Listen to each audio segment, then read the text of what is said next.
that scarecrow, quick win for us so far, as the crows were getting our chickens, and so would the hawks. I imagine it'll keep hawks away.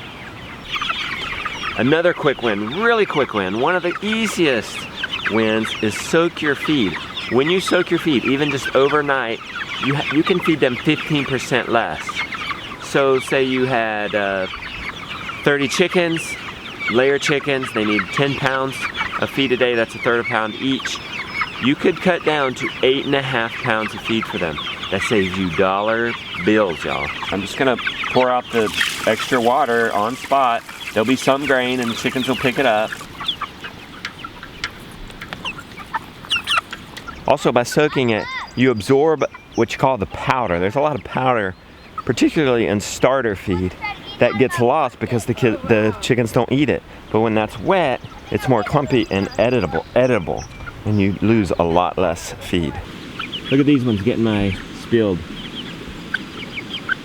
I withhold their feed because these are called Cornish cross. They're a 4-part hybrid, and they're bred to just grow really fast. They grow phenomenally fast. They're mature and ready to harvest at 8 weeks. I think a lot of the times people have problems with these because they're getting fed 24/7. We restrict food after 5 days for 12 hours. Just in the evening, they don't eat that much anyway. That encourages them to, in the evening, search and eat more grass, which they can get 20% of their food from the grass, guys. I see 3 quick wins just right here. Number 1, electric poultry net around an area where you want a garden. Put the chickens in there to prep the garden. That's a quick win. 2, a mobile house so that you can do that. A chicken coop with wheels that can move on to the next job. 3, build a compost pile in where the chickens are, in where the garden's gonna be, and then you don't have to move that compost pile once it's finished. Once it's finished, the chickens then help you spread it. And the other quick win I see in here is just simply putting the water up. Here I have it on just a tub upside down, putting the water up because the chickens scratch and that gets into your waterer. In this case, we keep it clean.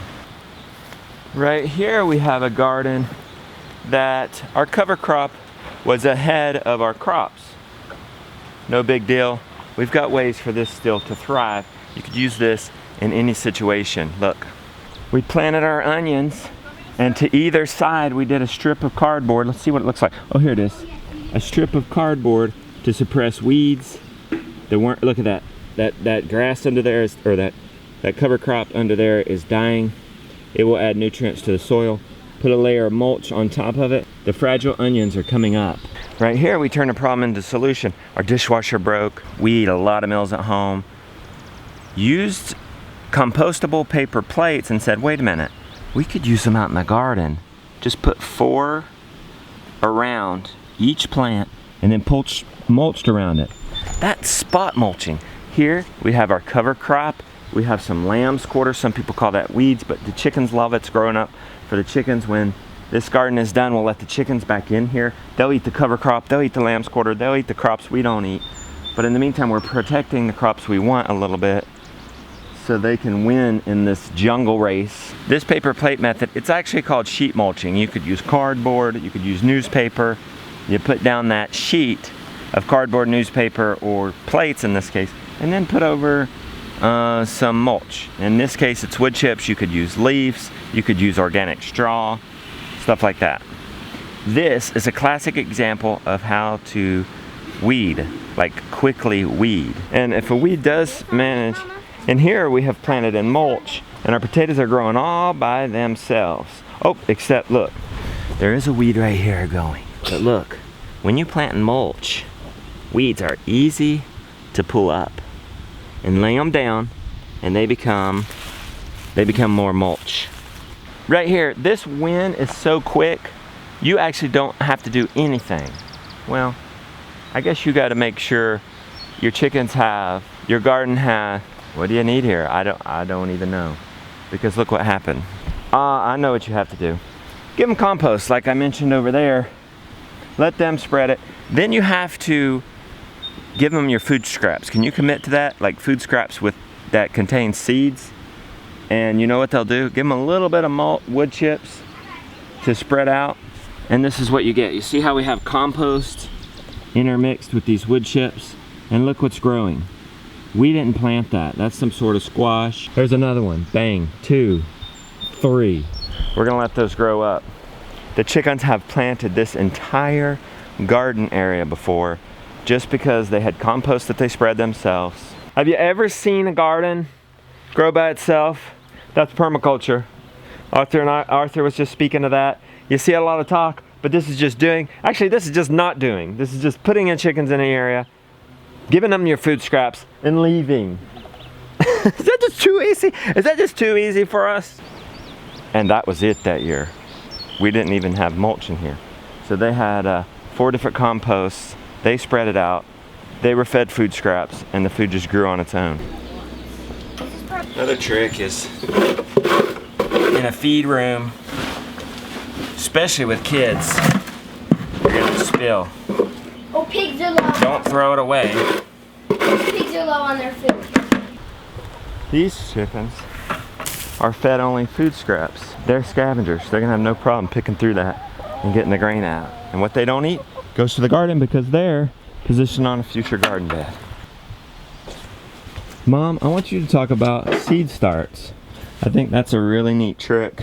Why grow up plants like this instead of just direct planting? Well, then you actually know how much you have, and you can space it properly in the garden. In the last 2 days, we've killed like 3 rats and 1 mouse. 4 rodents. Yeah. Basically eliminating your problem. Well, this is another one of your things. You built that in 1 day. Yes. This hinges up. You want to show them? Yeah. This is a rat mouse proof cage over seed starts. See that? See that? Big old seed. That's what the mice like. So we put it under this cage and they can't get in there. That's not the quickest win in the world, as it took about a half a day to do. But I'll tell you what was really quick. Here's the quick win in the greenhouse. 4 mice or rats in this thing. Here, Beauty, you wanna clean out this waterer for me? Notice where she's washing the waterer.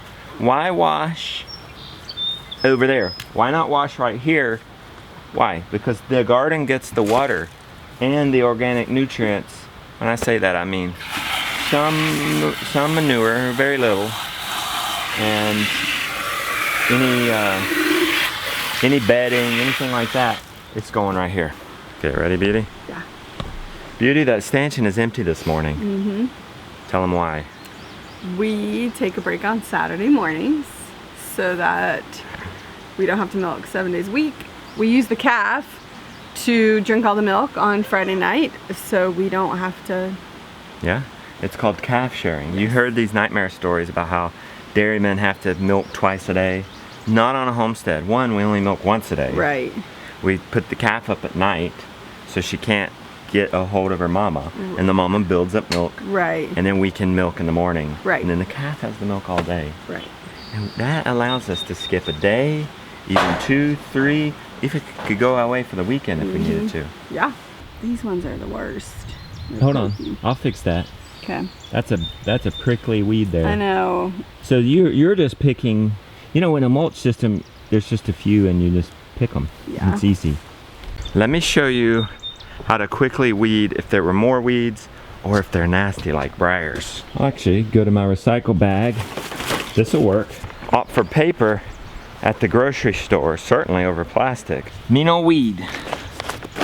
Almost done. Got some mulch. Happens to be wet because it rained. Oh look, pests. While we're at it, pests, grubs, particularly in a mulch garden. Quick win for that. Put your chickens next to your garden. I could have thrown this, but for effect, I'm walking over here. You still got room in your crop for a grub? Watch. You don't, as Bill Mollison would say, he's the founder of permaculture, you don't have a slug problem, you have a lack of ducks problem. But in this case, we're using chickens. Look at all these volunteers. Oh my gosh, I'm just noticing this, Rebecca. Boom, boom, boom, boom, boom, boom. Quick win. Put your chickens on mulch or compost, feed them your food scraps, move them out, let the garden grow. Oh my God, oh my word, Becky. You seeing this? Let's just give up. We're gonna have lots to do. We should become the volunteer gardeners. I love And not do anything but move the chickens and feed them the scraps. Okay, back to the mulching. Those are just a few of my quick wins. Hopefully you can implement at least one of those, at least the soaked feed one, if you have chickens. Use all those you want. I've got many more of those tricks. Short-term wins, long-term wins. I guess a long win would be my Intro to Permaculture 12-part training series on how to design and create pretty much your best homestead ever. More abundance with less input. That, along with hundreds of other videos, is inside my Do-It-Yourself Abundance member area. I recently surveyed some of you guys and asked, what's your number one struggle? Do you know what it was? The number one struggle was time. And of course, money is in there, and then knowledge. Those are like the top three. So as I create content in my member area, you know, the vlog is fun and entertaining. You watch it with your family, you laugh, you cry, you learn. But the member area is specific and to the point. So you'll see the stuff I'm implementing in the vlog. You want to know how to do it. Not everybody wants to know how to do that, I understand. But maybe you're the person that actually wants to grow something or improve on that in a quick, speedy, efficient way. That's why I created the member area. That's why I continue to invest in the member area, because folks are getting the specifics quick and they're implementing. They're learning how to grow more of their own food in a better way, in a quicker way. Like this morning we talked about quick wins. There's a lot of quick wins inside this thing with the videos, with getting help in the, hey, even in the, just recently, you know, we're getting cats. Yeah, I just said it. We're getting cats. They're gonna be kittens. It's gonna be awesome. They're gonna help us with this rat and mouse problem. We've never had cats, kittens before, so where did we go? Where was the first place we turned? We didn't ask Mr. Google Pants. We went to our membership community and asked them, what about cats? Hey, Rebecca. Yeah. When you asked the member community about cats, did you get any help? Yeah. I just wanted to know, like, how to, I don't know, we've never had cats. I don't know anything about them. So what did you learn? I learned, well, I was concerned about maybe them going to the bathroom in our gardens. Okay. So I got some good help on that. I haven't made a decision on what method I'm going to choose, but we have lots to choose from. Wow. And I learned how I want to teach them to live in a certain area of the barn and how to do that. And yeah, a lot of people gave me their experiences, and I learned a ton. Yeah. You can learn really quick. You didn't go ask Mr. Google Pants about cats. No, I did, and I got really overwhelmed, and I was like, you know what? I should ask the community. Yeah, Mr. Google Google Pants can be overwhelming because it's not necessarily from like a organic homestead approach. Right. You don't know what you're getting. You know. But our community has the same mindset. Yeah. So that's why it's a safe place. Right. Changing up some things. I've been doing this for a year. It's so successful. Even the very first people, the vast majority of them, are still with us. They're so happy after a year. That's unheard of in memberships. I'm excited about that, so I'm going as strong as ever, adding at least one video a week, interacting with an online private community where you don't feel so crazy. You can show off to others, get help from others, get help from us. Something I'm adding now is actually a spring enrollment. I'm actually gonna close down membership. May 27th, 10 p.m. Eastern. No, I'm not accepting any more members. I want to keep it intimate so I can pay everybody enough attention. I think it's going to be really neat. I've also added a premium level where folks can get more access to me. What if you have very specific questions that are hard to research? I think I've figured out a solution to that problem. We're going to do live every other week webinars for just those members. We can get on, chat with you specifically, interact with each other, ask your specific questions, hang out, it'll be great. Inside the premium area, there's actually gonna be more access to me. I become more like that food growing uncle that you never had. I want to help you. Spring enrollment, guys, spring enrollment. Join me on this 100 days of growing food. I'm gonna help you make that happen. Do it. Let's do this. More info in the description.